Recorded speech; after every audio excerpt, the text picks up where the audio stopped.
Bien, buenas noches, amigos. Bienvenidos a compartir estas pláticas que cada cierto tiempo realizo con ustedes, socializando conceptos, experiencias, socializando trabajo. Como decía, haciendo una filosofía pragmática desde nuestra experiencia, desde nuestro trabajo con ustedes. Hoy comparte su amigo y su servidor Antonio Campos. Precisamente el tema que habíamos proyectado compartir con ustedes hoy día es denominado la estrategia económica para conseguir finalmente dinero, el recurso económico. Pero ¿cómo conseguir dinero ahorita en esta situación de crisis? No solo de nuestra región, no solo de nuestro país, sino del mundo entero. Muchísimos países están atravesando esta difícil situación de la pandemia. La salud se ha quebrado a nivel del mundo y ha quebrado a los sistemas financieros, ni hablar de la plataforma de salud, de educación, de trabajo. Entonces, hoy queremos hablar sobre una propuesta muy interesante, que lo conocemos, pero que sin embargo vamos a traerlo precisamente a la reflexión denominado el trueque. El tema del día de hoy es conocido como el trueque. El trueque precisamente fue un instrumento de desarrollo económico, un instrumento de gestión de desarrollo de muchas culturas ancestrales a nivel de nuestro país, de Latinoamérica y del mundo. Si miramos la historia de la humanidad, vamos a encontrar que precisamente una de las estrategias de desarrollo fue el concepto del intercambio.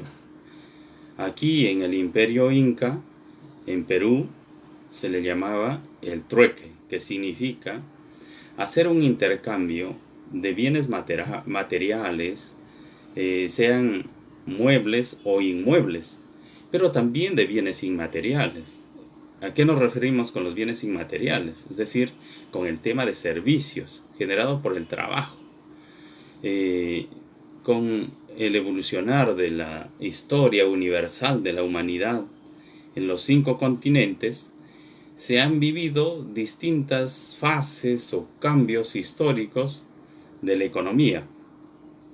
Entonces, es aquí cuando se logra imponer ciertos modelos o conceptos económicos.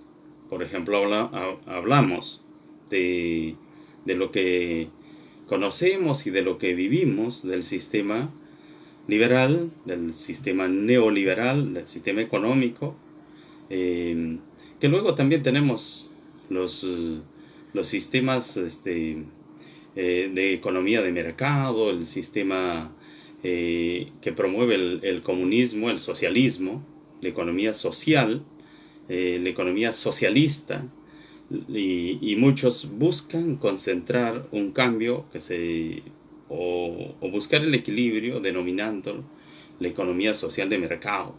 Es un tema bien interesante, bastante amplio, pero como yo les suelo decir a ustedes, mis amigos, con quienes compartimos, de lo que se trata es precisamente de hacer reflexión cómo desde nuestra situación sencilla, desde nuestra experiencia de hogar, de donde podemos ser profesionales o simplemente productores, trabajadores de cualquier circunstancia laboral, cómo podemos reflexionar y capitalizar los conceptos que veníamos trabajando ya en las pláticas anteriores, hablando de un triángulo del desarrollo. Ese triángulo, decíamos, tenemos, por un lado del triángulo tenemos al capital humano, los recursos humanos. Por el otro lado del triángulo tenemos a los recursos naturales. a estos recursos materiales que encontramos que están fuera de nosotros, que podemos controlarlos. Y luego viene el recurso económico, que es muy importante para que se vuelva sostenible el proceso de desarrollo de la humanidad y concretamente de una familia. Pues precisamente enfocándonos a este tercer elemento es de compartir, de reflexionar cómo la economía enfocada desde el intercambio o conocido como el trueque nos puede servir como una alternativa, porque aquí no podemos llegar a conceptos económicos absolutistas o políticos partidarios, donde digamos yo soy seguidor y creo en la economía neoliberal, o soy netamente socialista, soy de izquierda, cuando en realidad los extremismos, los absolutismos hacen daño. Lo que tenemos que buscar es precisamente el equilibrio. Ya decía Aristóteles hace miles de años, en sus pensamientos decía: la virtud más digna de la persona o del ser humano es la búsqueda del equilibrio. Luego los cristianos lo llamaban la virtud de la santidad, de buscar que todos los valores nos conduzcan precisamente al encuentro con el sumo bien, que es Dios. Bueno, entonces vamos a reflexionar estos conceptos del intercambio.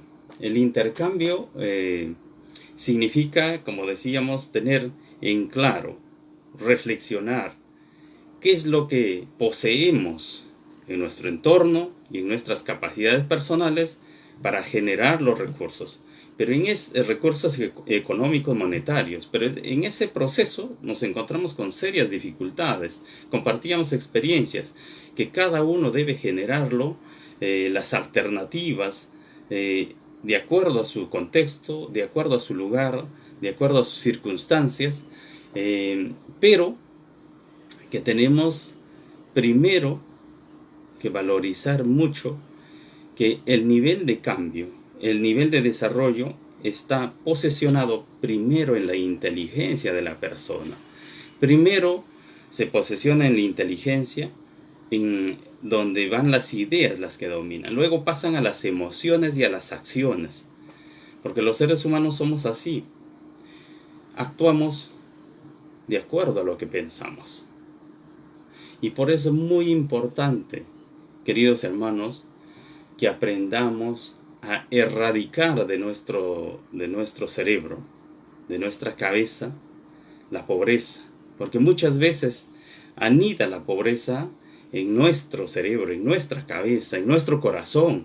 Y es por eso que no podemos salir de ese torbellino. Y a veces volvemos a un círculo vicioso que nunca salimos y comenzamos a echar la culpa a terceros. Y decimos: es que el modelo económico es el que me ha vuelto pobre. Y tú mismo te pones cadenas prácticamente a tus brazos, teniendo inmensa cantidad de recursos materiales, económicos, pero como tus ideas son las que te dominan, atas, limitas tu capacidad de producción y tu capacidad de desarrollo, de organización. Si ustedes han visto, hablando del desarrollo urbano de nuestros pueblos, digamos lo urbano desde la comunidad, desde el caserío, desde el lugar que se ubican junto a la carretera con sus pequeñas casas, ¿quién es el que lo hace organizado o desorganizadamente? Los mismos habitantes, las personas de acuerdo a sus ideas. Si tienen una aspiración contundente de desarrollo de forma organizada, así lo van a organizar su pueblo. Pero si en su cabeza anida el pesimismo, anida el desánimo, eso se va a ver reflejado en la organización de su pequeño pueblo. Luego vayamos a las capitales distritales, que en estos últimos años cómo han crecido. Ni hablar de las capitales provinciales, de las capitales regionales, de nuestras ciudades capitales del país y de Latinoamérica, del mundo entero. Podemos encontrar ciudades modelo, como también podemos encontrar ciudades con muchas dificultades, pero eso lo han construido las mismas personas en base a sus ideas, en base a sus principios y en base también a sus sentimientos, a sus emociones. Cuando uno tiene un sentimiento y unas emociones bien encausadas, es capaz de construir proyectos, de esperar, de tener sueños, de tener metas hacia el futuro, y no de truncar, porque cuando caemos en el pesimismo, incluso nos asaltan los deseos de no querer ver que el otro progrese. Si progresa, de inmediato pensamos mal. Claro que en este país tenemos muchas experiencias negativas, que los que consiguen bienes lo consiguen de forma torcida, amañada, por caminos de la corrupción, pero no todos lo hacen así. Sin embargo, como culturalmente nos ha llevado a eso, caemos en ese pesimismo y como contaba el mexicano Miguel Ángel, decía que un papá iba caminando con su hijo y vieron cruzar a un señor con un carro de último modelo y dijo, mire, es imbécil. Lo dijo así espontáneamente y su niño escuchaba, ¿no? Los niños escuchan y cuando en cierto tiempo compartían y lo preguntan, tú niño, ¿qué es lo que quieres ser? Hablando en familia, compartiendo los sueños, las aspiraciones del futuro, dijo, papá, yo quiero ser un imbécil. ¿Y qué? ¿Pero por qué? Tú has dicho así cuando ha cruzado un señor con su buen carro, con muy buen aspecto, por lo tanto yo quiero tener un carro.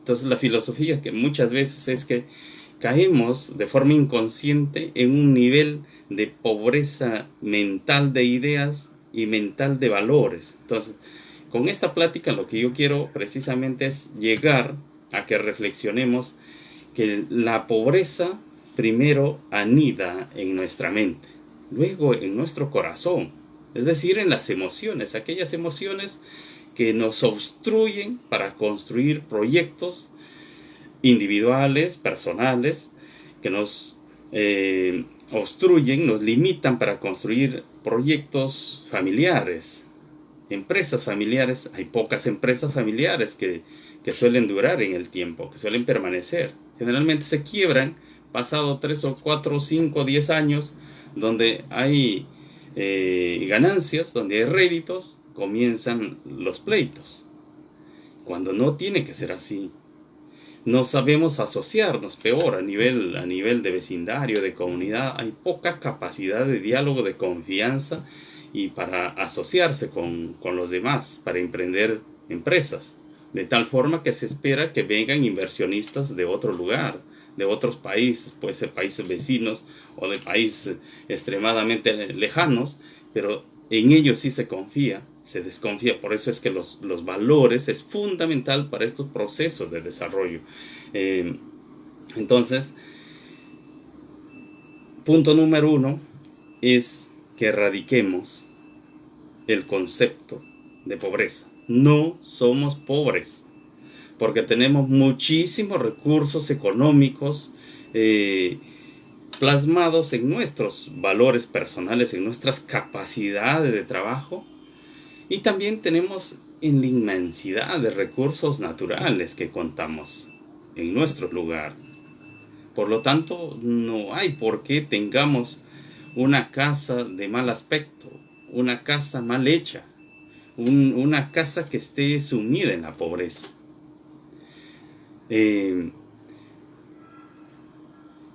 Esta pobreza a veces nos limita, nos causa, y a veces es alimentada hasta por los, como decíamos en pláticas anteriores, hasta por los actores externos que son los políticos, a veces la educación y la religión.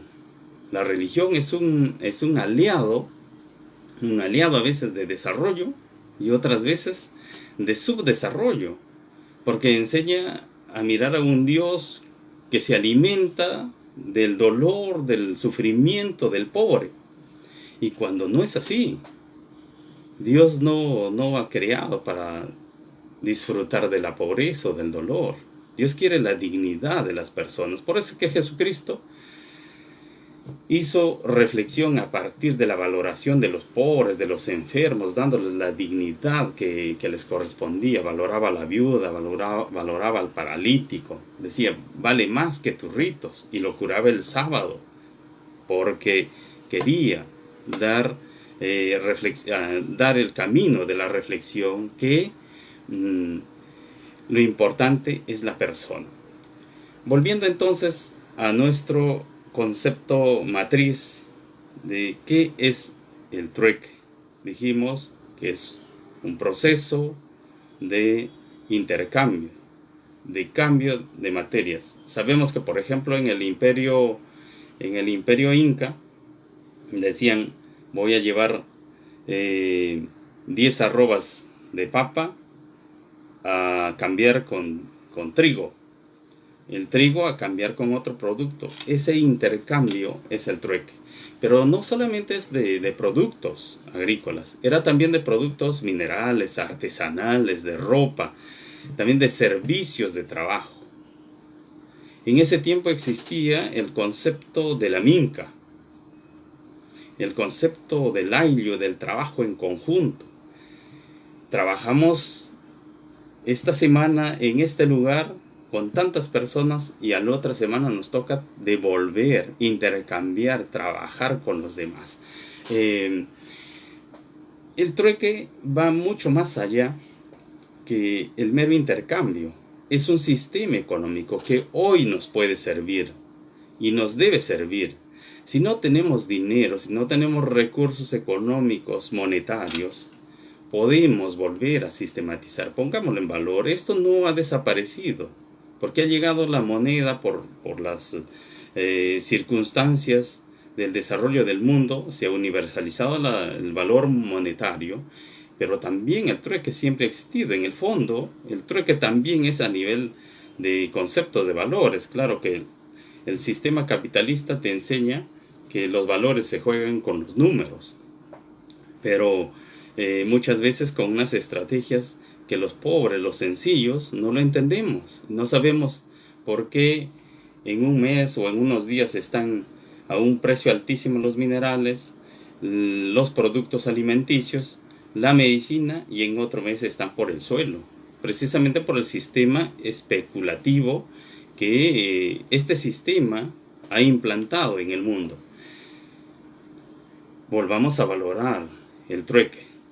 ¿Por qué no poner en valor un proceso de intercambio de trabajo? Si no tenemos recursos económicos ahorita en este proceso de pandemia, podemos hacer acuerdos a nivel de familia, de hermanos, de ayudarnos mutuamente. El intercambio, si te ayudo 5 días, tú tienes que devolverme la ayuda de otros 5 días. Si te ayudo con material, dame la misma cantidad, la misma proporción. Eso nos puede servir no solamente a nivel de familia, sino también a nivel de pueblo. Entonces, queremos invitar, queremos compartir esta noche a que pensemos en estrategias de, como decía, del intercambio. Pero ese intercambio vivido desde los valores, desde la justicia, desde el nivel de conciencia, de valoración de la persona. Pongámoslo como centro referencial de la economía a la persona. Porque si solamente centramos a que el único objeto de nuestro trabajo sea el desarrollo monetario, que tenga recursos solo por tener, para ser importante, porque muchas veces dice, tanto tienes y tanto vales, que de alguna manera es muy positivo para incentivar, para enseñar que la persona salga adelante, porque cuando no tienes nada, es verdad, no vales. ¿Pero por qué no vales? Puede decir alguien, pero desde la religión sí miramos que la persona vale por ser persona, sí pues, porque la persona tiene dignidad, y una persona que tiene dignidad tiene que trabajar, tiene que luchar por sueños, tiene que esforzarse. Si no hay por quien trabaje en su familia, tiene toda una comunidad por quien trabajar, tiene que cuidar su medio ambiente, tiene que cuidar su mundo social. Es decir, la persona con dignidad vale por lo que trabaja. Ese trabajo es lo que lo da también un valor de tener cosas, de tener para que intercambie, porque no puedes hacer trueque si no tienes nada. Y ya decíamos que tenemos recursos naturales, tenemos recursos humanos, y los recursos económicos es precisamente la gestión que estamos haciendo con esta estrategia del intercambio. Estuve haciendo un seguimiento a una propuesta muy bonita de una comunidad que ha salido a una plazuela, por así decirlo, construida por ellos mismos, a un punto estratégico, a un cruce de carreteras, y ha invitado a través de sus medios actuales, que son las redes del WhatsApp y de la radio del lugar, ha invitado a que vayan. Y eso no ha sido promovido ni por los líderes ronderos ni por los líderes políticos, sino nació como una motivación de los productores del lugar. Dijo, mira, ¿sabes qué? Ahorita estamos estancados con nuestros productos. ¿Quién nos compra si no hay plata? Tampoco podemos comprar a los otros. Vamos a invitar a que nos vayamos a este punto de carretera, que es como un cruce, y allí planteemos el intercambio. Una experiencia bonita, porque han intercambiado hasta animales, reproductores han intercambiado. Y bonito, y en el fondo cada uno tiene también sus ahorros, han podido hacer sus transacciones. Es bien interesante. No decimos que sea el único modelo, que tampoco se vuelva a poner algo que no funcione, que se busque el intercambio, que se busquen alternativas. Si eso nos sirve en el momento, hagámoslo.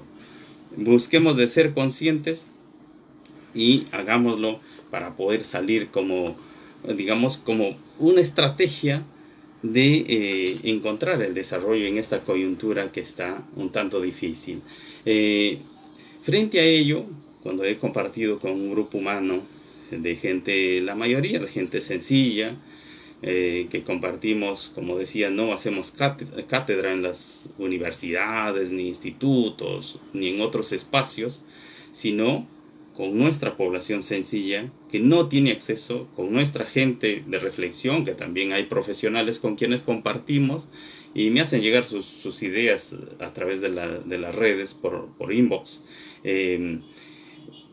Es cómo generar estas estrategias de desarrollo, y entonces aquí lo ponemos como decimos, esta estrategia del intercambio, buscando el equilibrio, buscando ser una alternativa, ser una propuesta de sostenibilidad.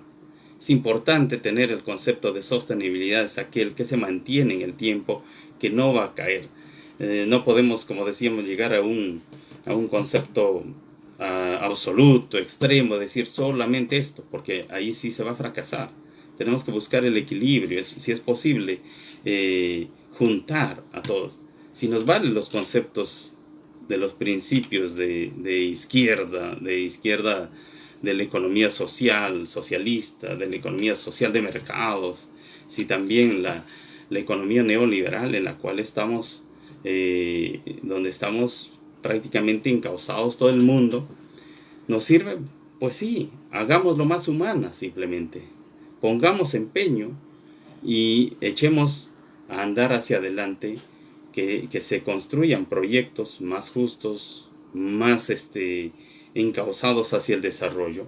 En ese marco, quería compartir la idea, la interrogante que me gustó bastante y que he tenido la oportunidad de escucharlo y de conocerlo en algún momento a un extensionista, un ingeniero o, un brasileño, Polan Laki, que hace reflexionar bastante sobre temas de nuestra realidad latinoamericana. Hace una pregunta que hoy quiero socializar con ustedes. Dice, ¿por qué es que siendo tan ricos en recursos naturales somos tan pobres? Y eso, levantamos la mirada, giramos para cualquiera de los lados y nos damos cuenta que vivimos en un paraíso. Latinoamérica es un paraíso, que hay de todo, hay fruta, la naturaleza nos da hasta de comer. Si miramos nuestro subsuelo, está lleno de una inmensidad de riqueza de recursos minerales. Si miramos a nuestros ríos, a nuestros lagos, al mar, tenemos infinidad de recursos. Pero ¿por qué es que somos tan pobres? Y ahí justamente cabe la reflexión que decía al principio. Nos han concientizado y nosotros, tal vez los pobres o la gente sencilla, hemos apropiado y hemos metido a nuestro disco duro, a nuestro cerebro, la idea que somos pobres, que no podemos conseguirlo, que tienen que otros darnos ayuda, que tienen que venir de fuera como salvadores, y como que no pudiéramos construir nosotros mismos nuestro desarrollo. Entonces, esta pregunta es muy válida para todas las circunstancias. ¿Por qué es que siendo tan ricos en recursos naturales, somos tan pobres? Y esa pobreza no solamente se refleja pues en el nivel monetario, sino se refleja en la pobreza organizacional, en la pobreza económica, ni hablar de un país. Pero en la pobreza se manifiesta en una pobreza de educación, de valores. Estamos viviendo en nuestro país experiencias y noticias muy duras para muchas familias que pierden a sus hijos porque no han obedecido las normas del gobierno. Pero por otro lado hay que hacer una lectura realista también. Son jóvenes, nuevas generaciones que han perdido la credibilidad en esta generación de gobernantes, donde todo lo ven robo, corrupción, donde no hay autoridad moral para ordenarles, háganme caso. Es por eso que reaccionan los jóvenes así. Miremos nosotros, no para atacar ni al gobierno ni a las familias, sino para que cambiemos nosotros de estrategias y digamos, desde mi familia, desde mi barrio, ¿qué puedo hacer? Oigan ustedes, cuando nosotros tomamos esta decisión de actuar en nuestra calle, en nuestro barrio, en nuestro caserío, en nuestro pequeño distrito, el cambio se ve porque comenzamos a actuar, por ejemplo, en la limpieza, en la organización, en la capacidad de gestión de los servicios públicos, el mantenimiento, porque cuando no existe este nivel de conciencia, de compromiso, el resultado se ve reflejado desde el mismo hecho de construir sus viviendas, donde botan sus desechos, sus desperdicios de construcción, el desmonte que se le conoce. Desde allí comienza a generar una mala imagen del entorno donde uno vive. Pero si comenzamos paso a paso a tomar acciones, eso nos va a llevar justamente a conseguir resultados positivos, de buena imagen, de buen ánimo. Entonces, quiero invitarles a que ustedes, amigos, con quienes compartimos estas reflexiones, se pongan la mano al pecho y digan: vamos a comenzar a actuar en lo que creemos, en lo que soñamos. No esperemos que otros lo hagan. Si queremos que otros lo hagan, difícilmente, porque todos están esperando lo mismo. Hagámoslo nosotros.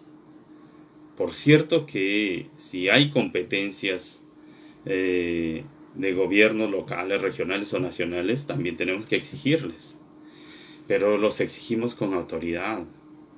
El diario El Comercio ha difundido una historia al sur de Lima, de una comunidad tan ordenada que ha logrado incluso hacer una contención sostenida del virus, que de hecho les ha impactado negativamente, pero han logrado hacer. Todo depende de la capacidad organizacional y del compromiso de valores. Entonces la pobreza no puede ganarnos a nosotros, el desorden no puede ganarnos, tiene que prevalecer la capacidad de emprendimiento, de autovaloración. Miremos a nuestra cultura ancestral, valoremos esta gran herencia que nos han dejado nuestros antepasados, las culturas pre-incas y también la cultura inca, con su organización de trabajo.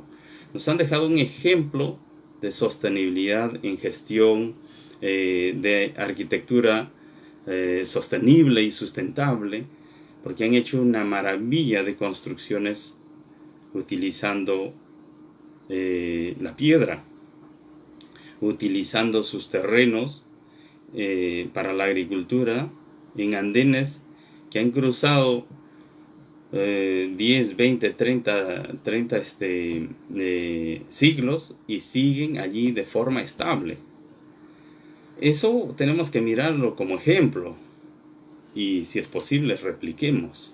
No hagamos cosas tan simples, obras tan malas que no duran nada y que es una inversión como pólvora en gallinazo, como comúnmente lo conocemos.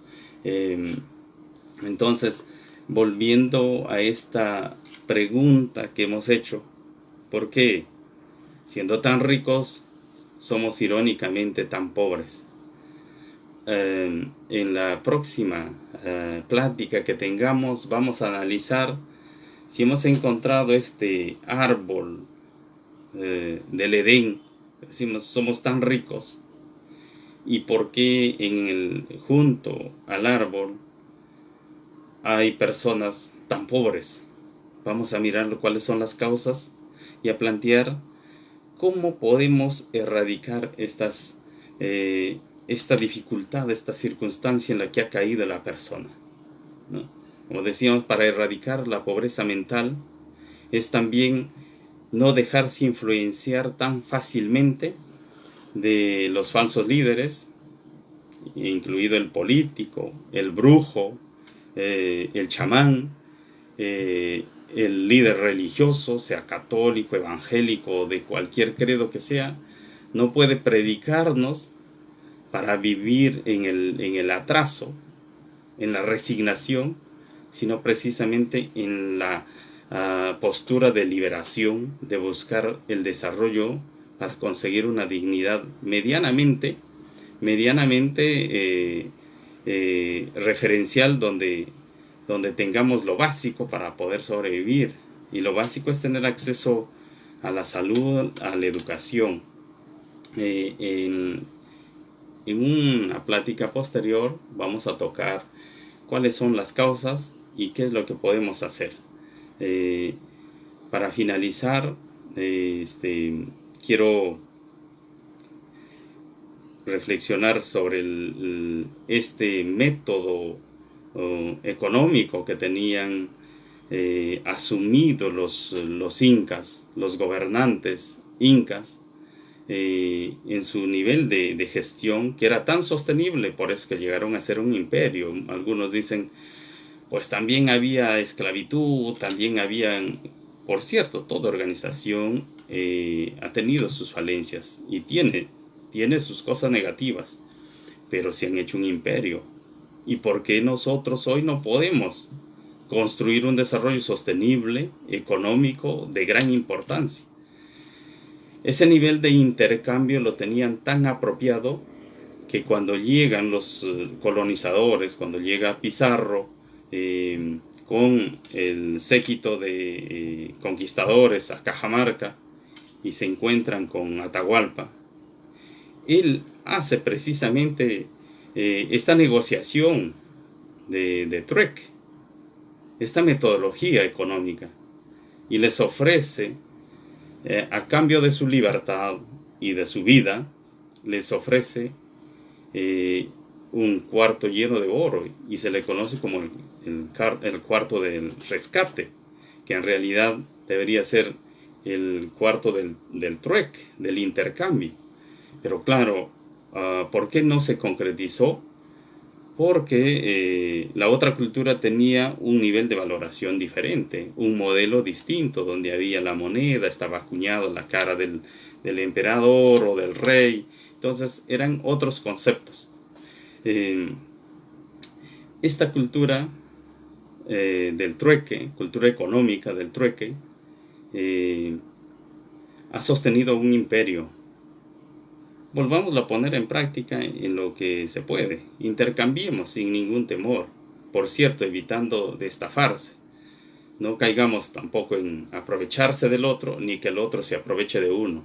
Si tenemos algún producto, algún recurso, ya sea agrícola, ganadero o de cualquier otro tipo de producto, pongámoslo al servicio, ofrezcámoslo a un conocido, a un amigo, y con un nivel de valoración consciente, hagamos el intercambio.